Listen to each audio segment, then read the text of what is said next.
में किसी दूसरे व्यक्ति का साथ ज़रूरी है। आज मैंने प्रेम विषय पर आपको पढ़ा। आपने बताया कि प्रेम दूसरे से चिपकने का नाम नहीं है। मन शांत हो, अकेला हो, तब उसे प्रेम समझ आता है। पर मैं तो अकेले नहीं रह पाती हूँ। क्या मुझे प्रेम कभी समझ में नहीं आएगा? अतीत में मुझे प्रेम हुआ था, ऐसा मुझे लगा, पर आज समझ आता है कि वो सच्चा प्रेम नहीं था। आगे से कैसे परखूं कि प्रेम सच्चा है या नहीं? बहुत सरल है। परखना है कि प्रेम सच्चा है या नहीं, तो बस ये देख लो कि प्रेम तुम्हारा तुमको दे क्या रहा है। हुँ? सुख या होश? शुरुआत में ही पूछा है कि क्या किसी दूसरे व्यक्ति का साथ ज़रूरी है। दूसरे व्यक्ति का साथ तो होगा ही होगा। क्या आप कभी किसी से संपर्क में ही नहीं आएंगे? हो सकता है कि कोई कहे कि मैं बहुत आत्मीय, अंतरंग, निकट संबंध नहीं बनाऊंगा, लेकिन फिर भी किसी न किसी सीमा तक तो आपको संबंधित होना ही पड़ेगा, और जहाँ संबंध है वहाँ साथ है। तो जीवन में संबंधों से बचकर तो नहीं रहा जा सकता। संबंध तो बनेंगे ही बनेंगे। प्रश्न ये है कि उन संबंधों की गुणवत्ता क्या है। तो उसके लिए परखने का ये तरीका है। देख लीजिए कि जिससे आप संबंधित हो रहे हैं उसके साथ से, उसके संबंध से आपको सुख मिल रहा है या होश। जब किसी के साथ से आपको सुख मिल रहा होता है तो आप जैसे हैं, आपको और ज़्यादा प्रेरणा मिल जाती है, कारण मिल जाते हैं वैसा ही बने रहने के। समझिए, कोई आया आपकी ज़िंदगी में और उससे आपको सुख मिल रहा है। सुख आपकी किस हालत को मिल रहा है? जो हालत आपकी फ़िलहाल वर्तमान में है ही। तो आपकी जो हालत है उसी में अगर आपको सुख मिल रहा है तो आप उस हालत को क्यों बदलेंगे? बल्कि वो हालत अगर बदल रही होगी तो आप उस बदलाव का विरोध करेंगे ना, क्योंकि सुख तो वैसा रहते हुए मिल रहा है जैसे आप हैं। तो सुख बेड़ी बन जाता है किसी भी तरह के सुधार के खिलाफ। सुख किसी भी तरह के उत्कर्ष को, सार्थक बदलाव को अवरुद्ध कर देता है। समझ रहे हैं बात को? एक व्यक्ति आपकी ज़िंदगी में आया और वो कह रहा है कि तुम जैसे हो मैं तुम्हारी उसी हालत में तुम्हें सुखी कर दूंगा। आपकी एक हालत है, उसकी एक हालत है। आपकी जो हालत है वो दूसरे की हालत से सुख पा रही है। दूसरे की जो हालत है, जो भी उसकी शारीरिक दशा है, मनोदशा है, वो आपकी वर्तमान हालत से सुख पा रही है। दोनों जैसे हैं वैसा रहते हुए एक दूसरे से सुख भोग रहे हैं। तो अब आप बताइए कि दोनों ही क्या एक दूसरे को बदलने के लिए, बेहतर होने के लिए, सुधरने के लिए प्रेरित करेंगे? नहीं करेंगे। बल्कि अगर कोई बदलाव हो रहा होगा आप में तो वो दूसरा व्यक्ति आपके बदलाव के खिलाफ हो जाएगा। क्यों? क्योंकि आप अभी जैसे हैं, आप वैसे रहते हुए ही तो उसको सुख दे पाते हैं ना। उसको सुख आपकी किस हालत से मिल रहा है? जो हालत आपकी अभी है, वर्तमान में है। भले ही वो कितनी भी गई गुजरी हालत हो, लेकिन वो दूसरे व्यक्ति के स्वार्थ के काम आ रही है आपकी हालत। तो आप अगर बदलने सुधरने लगेंगे तो दूसरा व्यक्ति नाराज हो जाएगा। वो कहेगा कि तुम धोखा दे रहे हो, और उसकी बात में दम है, क्योंकि उसको आपसे लाभ, सुख के अर्थ में लाभ हो ही बस तभी रहा था जब आप जैसे भी गए गुजरे बदहाल हैं वैसे ही रहें। ठीक है? ये प्रेम के नाम पर कुछ और है। दुर्भाग्यवश अधिकांशतः प्रेम के नाम पर यही होता है, मैं जैसा हूँ मुझे प्रसन्न कर दो, और तुम जैसे हो मैं तुम्हें प्रसन्न कर दूंगा। लेकिन सुख तो भाता है, अहंकार सुख की तलाश में रहता है। तो इसीलिए ये जो झूठे किस्म का प्रेम है ये बड़ा प्रचलित है। तुरंत जांचिएगा, अपने आप से पूछिएगा, ये जो व्यक्ति मेरी ज़िंदगी में आ रहा है, ये मेरी ज़िंदगी में चुनौती की तरह आ रहा है या मज़े की तरह आ रहा है? चुनौती की तरह जो भी आपकी ज़िंदगी में आएगा उससे थोड़ी तो आपको असुविधा होगी, हो सकता है बौद्धिक तल पर आपको पता भी हो कि वो जो चुनौती आपको प्रस्तुत कर रहा है वो चुनौती आपके काम की है, लाभ की है, लेकिन फिर भी आप थोड़ा खिसियाएंगे, मन ही मन भाव उठेगा कि ये आ ही क्यों गया ज़िंदगी में, ये परेशान करता है, मजबूर करता है, मेहनत करवाता है, चुनौती देता है, अहंकार कोचता है, परेशान करता है भाई ये आदमी, ये नहीं पसंद है। दूसरी ओर जो आपकी ज़िंदगी में आएगा और कहेगा तुम जैसे भी हो मुझे बहुत प्यारे हो, और बल्कि तुम जैसे हो मुझे वही चीज़ प्यारी है, आहा हा, कितने खूबसूरत हो तुम, कितने प्यारे हो तुम, क्या बात है, समस्त विभूतियों से युक्त तुम ही तो हो, तुम में रब दिखता है, भगवान हो तुम मेरे, उसके साथ आप बहुत प्रसन्न हो जाएंगे, क्योंकि उसने तो चढ़ा दिया आपको चने के झाड़ पर। चने के झाड़ पर चढ़ने का फ़ायदा ये होता है कि अब किसी भी अन्य ऊंचाई से अब आप अवरुद्ध हो जाते हैं, और ऊपर चढ़ने में जो श्रम लगता है उस श्रम के विरुद्ध अब आप सुरक्षित हो जाते हैं। चने पे ही चढ़ के बैठ गए हो और आपको आपके प्रेमी ने बता दिया है कि बस यही तो आसमान है, तो अब आगे की जितनी भी ऊंचाइयां थीं उनका आपके लिए कोई महत्व तो नहीं रहा, कोई अर्थ नहीं रहा, आपके पास कोई कारण, कोई प्रेरणा नहीं बची कि अब आप और ऊंचा चढ़ें। आपके प्रेमी ने कहा बस तुम आसमान पर ही तो बैठे हुए हो।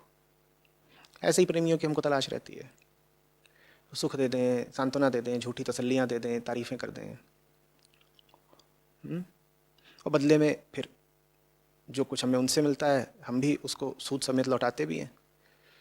कहते हैं ना, तुम मेरी पीठ खरोचो और मैं तुम्हारे खुजली करूँगा, दोनों खुश हैं।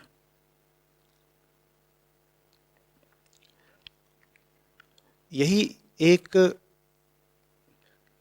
विधि आप लगा लें, ऐसे ही परीक्षण कर लें तो भी बहुतों की पोल खुल जाएगी, बहुत सारे भावी संबंधों का रासफाश हो जाएगा, बहुत सारी कहानियाँ विस्तार लेने से पहले ही खत्म हो जाएंगी, बहुत सारी बीमारियाँ जड़ पकड़ने से पहले ही मिट जाएंगी। पूछ लिया करिए, ये जो इंसान मेरी ज़िंदगी में है ये मुझे बढ़ते, बदलते, बेहतर होते देखना चाहता है या मैं जैसा हूं ये उससे ही संतुष्ट है? अब एक बड़ा सवाल आएगा आपके सामने, जो आपकी ज़िंदगी में आया है अगर वो आपको प्रेरित कर रहा है कि तुम बदलो, बेहतर हो, तो माने वो जानता है कि आप जैसे हो ठीक नहीं हो, तभी तो कह रहा है कि सुधर जाओ, बेहतर हो जाओ, तो फिर हैरत भरा सवाल ये आता है कि जब वो जानता है कि आप ठीक नहीं हो तो फिर वो आपकी ओर आकर्षित ही क्यों हो रहा है? यही प्रेम की निस्वार्थता है, निष्कामना है। आपका प्रेमी आपके पास अगर सच्चा है प्रेमी तो आपका मुरीद या प्रशंसक बनकर नहीं आ सकता, आपका फैन बनकर नहीं आ सकता। वो तो आपके पास एक तरह से आपका आलोचक बनकर ही आएगा। अभी बात ही हमें अखर गई, चुभ गई बिल्कुल, क्योंकि कहीं प्रेमी है और आलोचना कर रहा है। हाँ भाई, अगर असली है तो यही करेगा।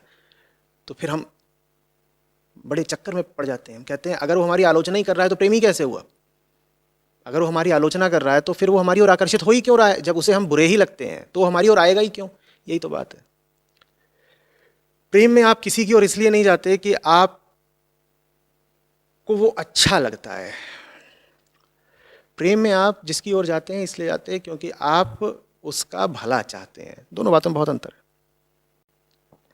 प्रेम अगर सच्चा है तो उसमें आप जिसकी ओर जा रहे हैं वो आपको अच्छा वगैरह नहीं लग रहा है कि अरे रे बड़ा भाता है, बड़ा सुहाता है, कितना सुंदर है, कितना प्यारा है, आहा, ये सब नहीं। प्रेम में तो आप अच्छी तरह जानते हैं कि दूसरे की थाली में कितने छेद हैं। प्रेम में तो आप भली भांति जानते हैं कि दूसरे के चरित्र पर कितने धब्बे हैं। प्रेम में आप भली भांति जानते हैं कि दूसरे के मन में, आचरण में कितनी कमजोरियां हैं, फिर भी आप उसकी ओर जाते हैं। क्यों जाते हैं? राम जाने। सांसारिक दृष्टि से देखें तो प्रेम का कोई कारण नहीं होना चाहिए, सच्चे प्रेम का। झूठे प्रेम का तो कारण है। झूठे प्रेम का कारण यह है कि दूसरे की ओर जाओगे तो सुख पाओगे, दूसरे की ओर जाओगे तो दूसरे को भोग लोगे, मजा आएगा। सच्चे प्रेम में तो आप जिसकी ओर जा रहे हो आप भली भांति जानते हो वो कितने पानी में, खूब पता है आपको। आप जिसकी ओर जा रहे हो, आप जैसे संबंधित हो रहे हो, उसमें लाख दोष हैं, लाख विकार हैं, फिर भी आप उसकी ओर जा रहे हो। तो हमारा साधारण संसारी मन झंझट में पड़ जाता है, एकदम सकपका के पूछता है तो फिर उसकी ओर जा ही काहे को रहे हो जब पता है उसमें इतने विकार हैं? राम जाने। यही तो प्रेम की बात है। प्रेम में आप दूसरे की ओर इसलिए नहीं जाते क्योंकि उसकी वर्तमान स्थिति आपको सुख दे देगी। प्रेम में आप दूसरे की ओर इसलिए जाते हो क्योंकि आपको पता है कि दूसरे की वर्तमान स्थिति सच्ची नहीं है, उसकी वर्तमान स्थिति बस एक झूठ है, एक बंधन है, एक कैद है जिसमें वो दूसरा व्यक्ति फंसा हुआ है। उस दूसरे व्यक्ति को उसकी वर्तमान स्थिति की कैद से छुड़ाना ज़रूरी है, आप इसलिए उसके पास जाते हो। हाँ, तुम्हें क्या मिलेगा फिर दूसरे को कैद से छुड़ाकर? देखो भाई, अब पूछ ही रहे हो तो बता देते हैं।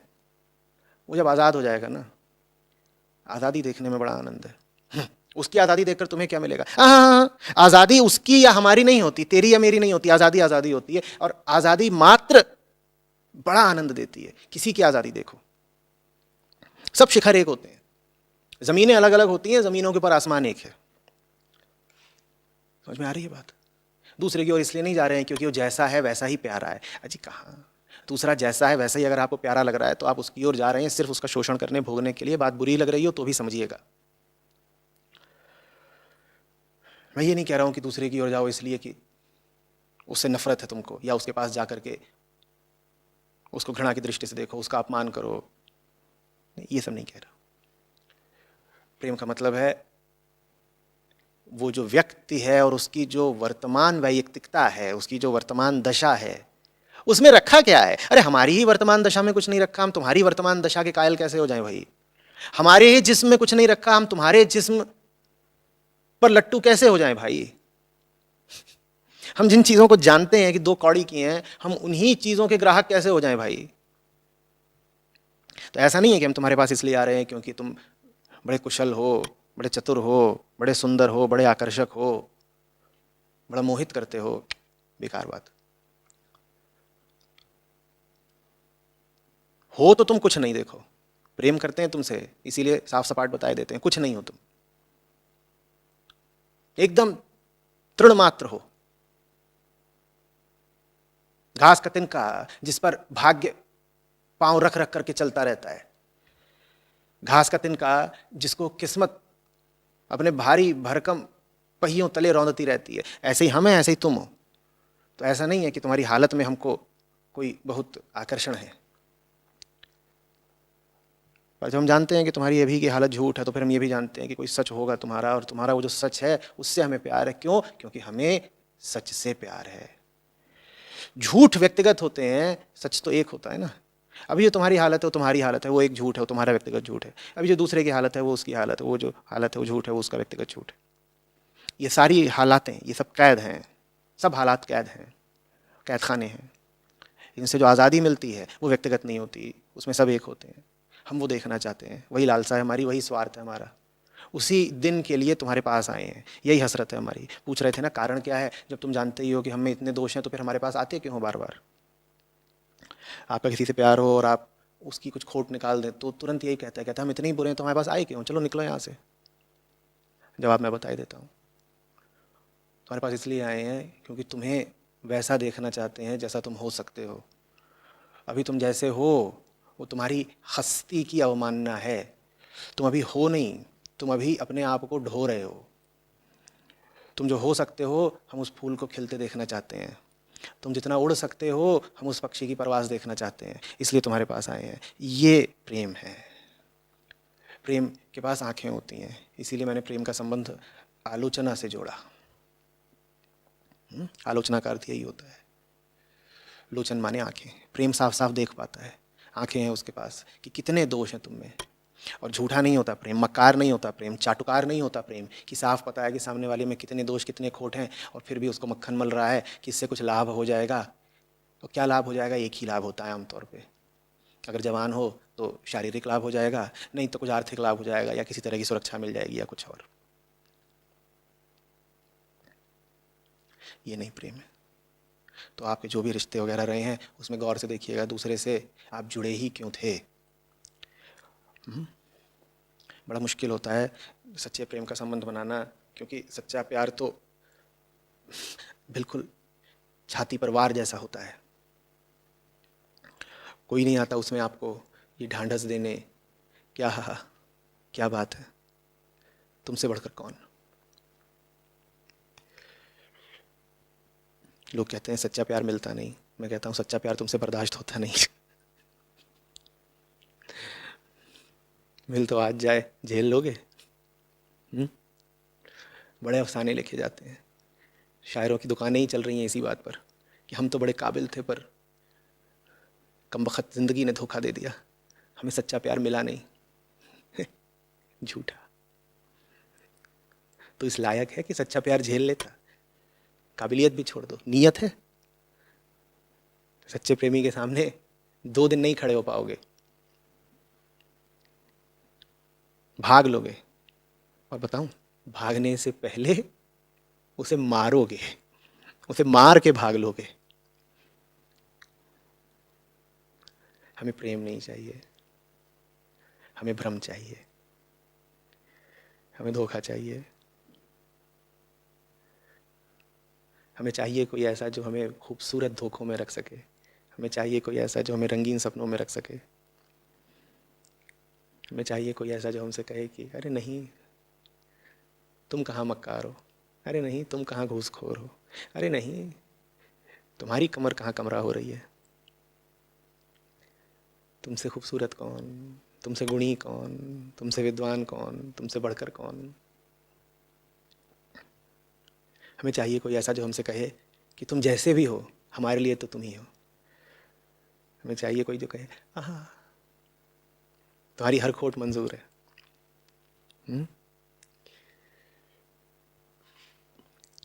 साजिश होती है, हमें पता होता है कि जब तक हम उसकी खोट नहीं मंजूर करेंगे वो हमारी नहीं करेगा।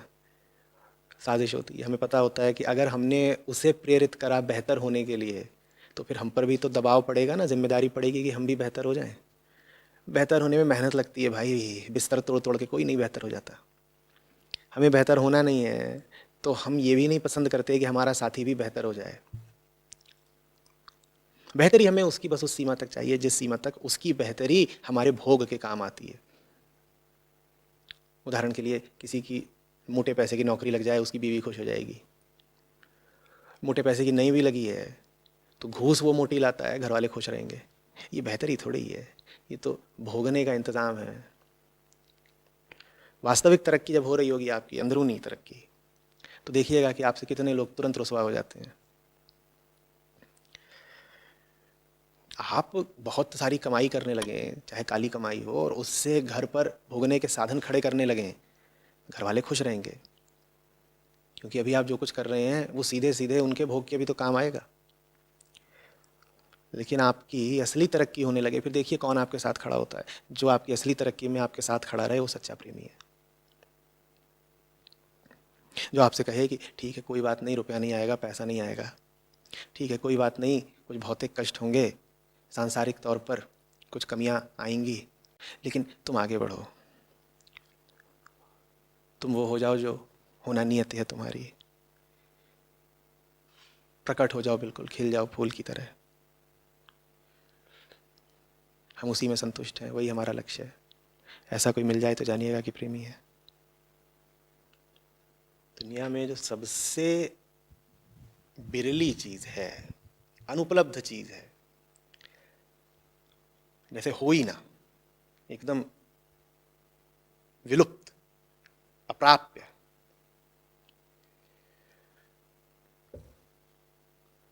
उसका नाम प्रेम है।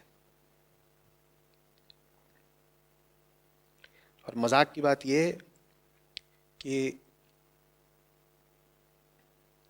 जिसको देखो उसको प्यार हुआ पड़ा है। 16-16 साल के लौंडे आशिक हुए पड़े हैं।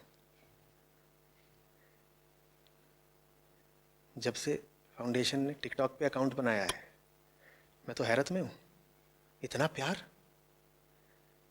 ये संसार है कि स्वर्ग? यहाँ तो सब प्रेमी है,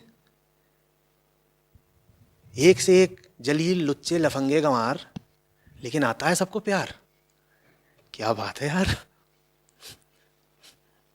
मुंह धोने की तमीज नहीं, आशिकी चरम पे है।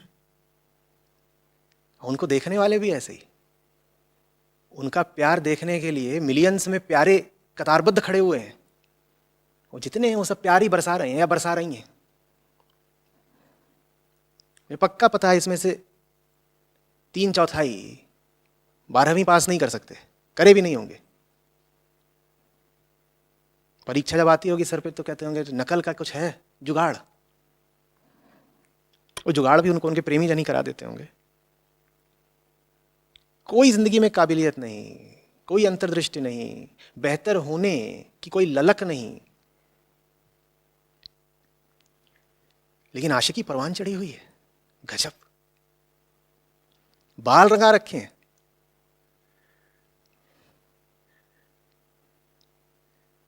इसकी मुर्गा घूम रहा हो, आधे पंख उसने हरे रंगवा रखे हो।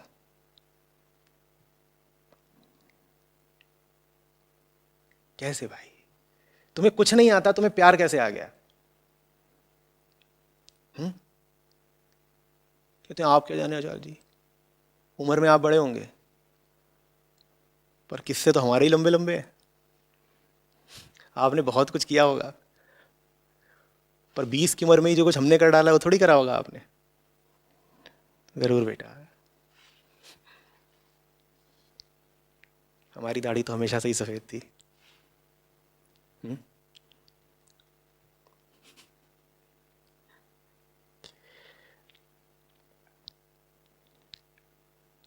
ऐसे थोड़े ही प्यार होता है कि हो गया, मुझे भी हो गया। क्या हुआ? प्यार हो गया। कैसे हुआ? वो तो प्राकृतिक है ना, हो जाता है। वो जो प्राकृतिकगत तरीके से हो जाए और जल्दी जल्दी हो जाए, फटाफट होने लगे, रोज ही होने लगे, चाहा नहीं हो गया, उसको दस्त कहते हैं। क्या हो गया?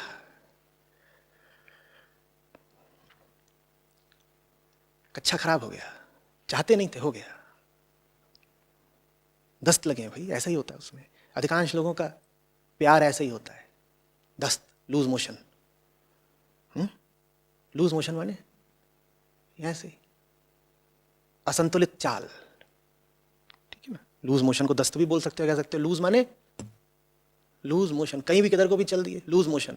तो प्यार क्या है हमारा? ज्यादातर टिकटॉक वाला प्यार खास तौर पे लूज मोशन, किधर को भी चल दिए, लूजली चल रहे हैं ना। हवा इधर को चल दी है, लूज है भाई, कहीं को भी जा सकते हैं। किसी ने फूंक मारी तो इधर को चल दी है, लूज है भाई, किधर को भी जा सकते हैं।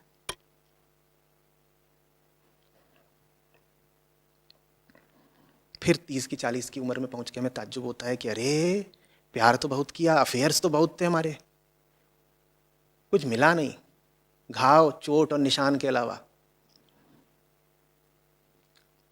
कुछ पाया नहीं, वक्त की बर्बादी के अलावा। क्यों? क्योंकि प्यार प्राकृतिक नहीं होता बच्चे, प्यार आध्यात्मिक होता है। अभी कुछ दिन पहले मैंने धर्म पर बात करी। मैंने कहा धर्म हटा दो जीवन से, उसके बाद बता दो कि प्रेम कौन सिखाएगा तुमको। मैंने कहा धर्म हटा दो जीवन से, बताओ फिर कि प्रेम और करुणा तुम्हें कौन बताएगा, विज्ञान या संविधान? आजकल लोग इन दो के बड़े कायल हैं, बड़े मुरीद हैं। कहते हैं दुनिया को अगर जानना है, दुनिया की वस्तुओं को अगर जानना है तो उसके लिए विज्ञान है, और समाज में कैसे जीना है उसके लिए संविधान है। कहते हैं अब किसी और विधान की ज़रूरत कहाँ है, किसी और शास्त्र की, किसी धर्म की ज़रूरत ही नहीं है। हम तो इन दो पर चलते हैं, विज्ञान पर और संविधान पर। मैं पूछ रहा था उनसे कि मुझे बता दो विज्ञान की कौन सी प्रयोगशाला में प्रेम बनता है, या संविधान के कौन से अनुच्छेद में प्रेम का और करुणा का वर्णन है, बता दो। तो लोगों के जवाब आए, कमेंट्स आए। तो लोग बोले आप क्या बोल रहे हैं कि धर्म नहीं होगा तो प्रेम नहीं हो सकता? सब पशु भी तो आपस में प्यार करते ही हैं ना।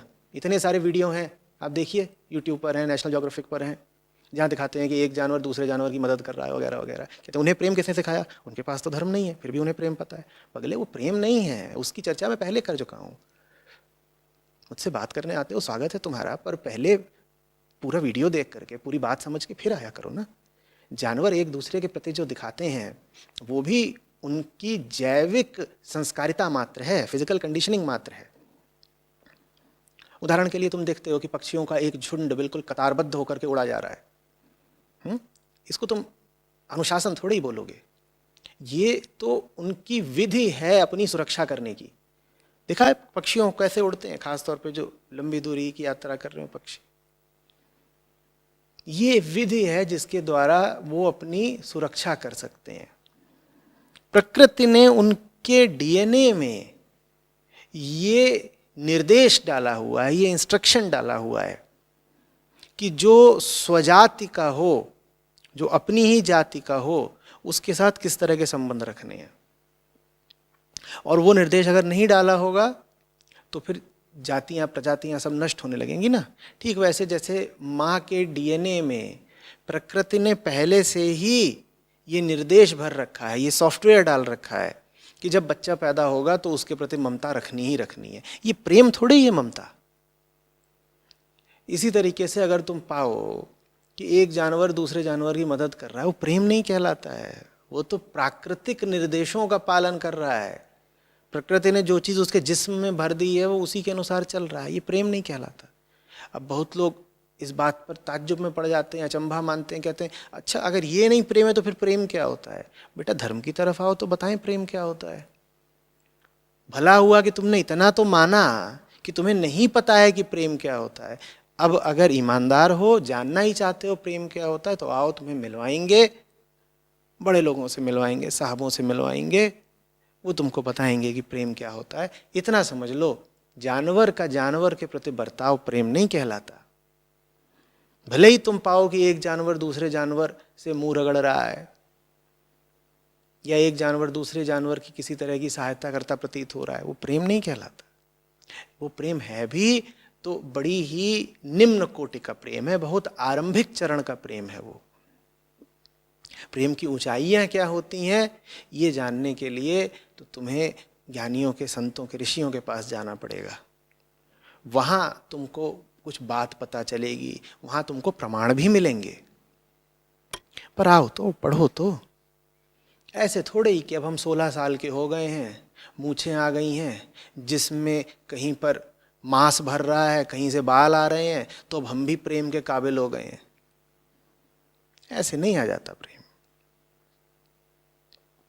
प्रेम समझना होता है, प्रेम सीखना पड़ता है। मैं कह रहा हूं बहुत अद्भुत और बड़ी अप्राप्य और बड़ी दुर्लभ और बड़ी बिरली चीज है प्रेम। बैठे बिठाए नहीं मिल जानी है कि किसी काबिल नहीं, कुछ जाना नहीं, कुछ पढ़ा नहीं, कुछ मेहनत नहीं करी, लेकिन आशिक हो गए। ऐसे कैसे आशिक हो गए भाई? हो ही नहीं सकते। तुम अभी पात्रता ही नहीं रखते, एलिजिबिलिटी ही नहीं है तुम्हारी आशिकी की, तुम्हें हो कैसे गया इश्क? इश्क पर तो बहुत ऊंचे लोगों का हक होता है। तुमने इश्क का नाम भी कैसे ले लिया? ये लड़कियों का पीछा करने को तुम इश्क बोलते हो, ये बाबू सोना करने को तुम इश्क बोलते हो, ये इश्क है? न तो इश्क विज्ञान में है, न संविधान में है, और न ही प्रकृति के विधान में है। इन तीनों जगहों में से कहीं पर भी इश्क मत खोज लेना। आप बताओ कहां पाओगे? और हम इन्हीं तीनों जगहों में सब कुछ तलाशते रहते हैं। हमें लगता है जो कुछ है यहीं पर है, यही तो सत्य है। विज्ञान वाले प्रेम को भी विज्ञान की भाषा में ही परिभाषित करने की जी तोड़ कोशिश करते हैं। वो कहते हैं देखो, जब दिमाग में इस तरह के तत्व का उत्सर्जन होता है, फलाना रसायन जब सक्रिय हो जाता है ब्रेन में, तो उसको हम प्रेम कहते हैं। तुम्हें लाज नहीं आती? तुम कह रहे हो तुम्हारी बीवी से जो तुम्हारा रिश्ता है वो एक इंजेक्शन का कायल है। अगर प्रेम तुम किसी रसायन या रासायनिक प्रक्रिया को कह रहे हो, तो फिर तो तुमने जो रिश्ते बना रखे हैं अपने बीवी, अपने बच्चों, अपने माँ बाप के साथ, वो सब कुछ एक रसायन पर निर्भर करते हैं जो कभी तुम्हारे दिमाग में डाला जा सकता है, कभी निकाला जा सकता है। ये तुम्हारा रिश्ता, इनके लिए जी रहे हो तुम, फिर जी क्यों रहे हो? तो ये विज्ञानवादी लोग हैं, ये कहते हैं प्रेम विज्ञान की चीज़ है, पगले हैं। फिर संविधानवादी लोग होते हैं, वो कहते हैं देखो जो सामाजिक व्यवस्था है उसमें सब लोगों को समान अधिकार वगैरह होने चाहिए। आदमी आदमी को छोटा ना समझे, बड़ा ना समझे, जात पात के नाम पर, धर्म के नाम पर भेदभाव ना हो, लिंग के आधार पर, रंग के आधार पर भेदभाव ना हो। बस यही तो प्रेम है। तुम पागल हो।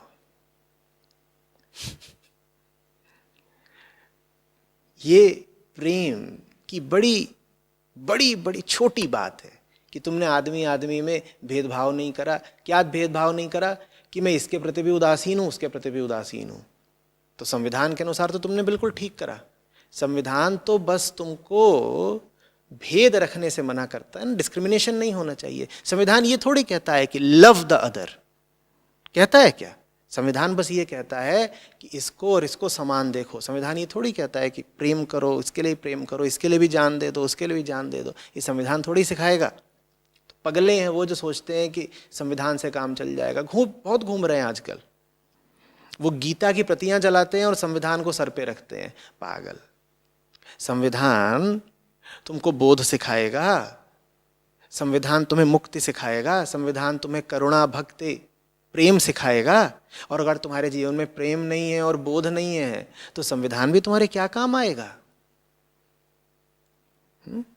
फिर प्रकृतिवादी होते हैं, वो कहते हैं अरे प्यार क्या है, सबको पता है प्यार क्या होता है, चूहे को और कुत्ते को भी पता होता है प्यार क्या है। इनकी बात मैं पहले ही कर चुका हूं। पागल। चूहा और कुत्ता जो कर रहे होते हैं उसे तुम प्यार बोलते हो, तो फिर जब किसी को गाली देनी होती है तो उसे कुत्ता कहीं का काहे को बोलते हो? तो एक तरफ तो तुम मुझे तर्क दे रहे हो कि प्यार तो कुत्तों को भी पता है, दूसरी ओर जब किसी को गरियाना होता है तो बोलते हो हट कूतरे। क्यों भाई? अगर कुत्ता भी जो जानता है वही चीज प्यार है तो तुम भी अपनी प्यारी को कुतिया बोला करो ना। और जैसे कुत्ता कुतिया आपस में संबंध रखते हैं कि जब गर्मी छाई तो चिपक लिए और उसके बाद तू अपने रास्ते और मैं अपने रास्ते। पिल्लों को अब तू संभाल, और उन पिल्लों में भी कोई पिल्ली जब बड़ी हो जाएगी तो फिर वो मेरे ही काम आएगी। फिर यही रिश्ता रखो ना। लेकिन नहीं, लोग आते हैं कहते हैं देखिए साहब प्यार तो जानवर भी समझते हैं। पहली बात तो समझते नहीं, दूसरी बात अगर समझते भी हैं तो वो बहुत निचले तल का होता है। दूसरी तीसरी बार कह रहा हूं, जानवर नहीं प्यार समझ जाते। जानवर अगर प्यार समझते हैं तो जीसस ने बेकार ही जान दी। जानवर अगर प्यार समझते हैं तो कृष्ण की गीता का भी कोई महत्व नहीं है। जानवर ही अगर प्यार समझते हैं तो कबीर साहब व्यर्थ ही प्यार समझाते रह गए उम्र भर। वो क्यों समझा रहे थे? वो कह देते तो जानवर भी समझते हैं, इंसानों को समझाने की जरूरत क्या है?